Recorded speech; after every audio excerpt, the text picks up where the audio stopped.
ते फोटो पाहून आज आम्ही तर पूर्ण हळहळ व्यक्त करतोय। आम्हाला म्हणजे निशब्देत आम्ही याबद्दल आम्ही काय बोलावं हे आम्हाला सुचत नाहीये। सगळीकडे दुःख आहे, सगळीकडे शुकशुकाट आहे। पण नेमकं ही आता हा प्रश्न आहे की ही खंडणी जात कोणाकडे होती आणि जो वरद हस्ते हो हा कोणाचा आहे यांच्यावर, कारण की पोलीस प्रशासन सुद्धा यामध्ये काही करू शकत नाहीयेत। आणि जे फोटोमध्ये जे हे राक्षस वृत्तीचे लोक आहेत ते किती धिंगाणा घालतायत, हसतायत। जे त्यांनी अमानुष केलेलं कृत्य आहे त्याला म्हणजे तोंड नाहीये आज काही बोलायला। आणि जी वेळ आज आमच्या कुटुंबावर आली ती तर कोणावर येऊ नये।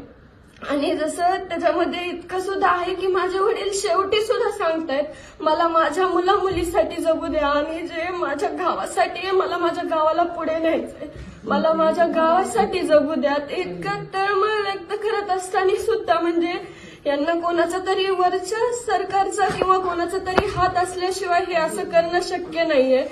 त्यांची जी तळमळ होती ती गावासाठी होती, आमच्यासाठी होती, तरी पण त्यांनी हे त्यांचे न ऐकता त्यांना इतकं अमानुषपणे मारलं। ही कोणाचे तरी याच्यामध्ये प्रमुख हात आहे। ही नेमकं हात कोणाचा आहे सरकारने सुद्धा लवकरात लवकर कळवलं पाहिजे आणि त्यांना सुद्धा यामध्ये सहआरोपी करून कठोरात कठोर शिक्षाही दिलीच पाहिजे।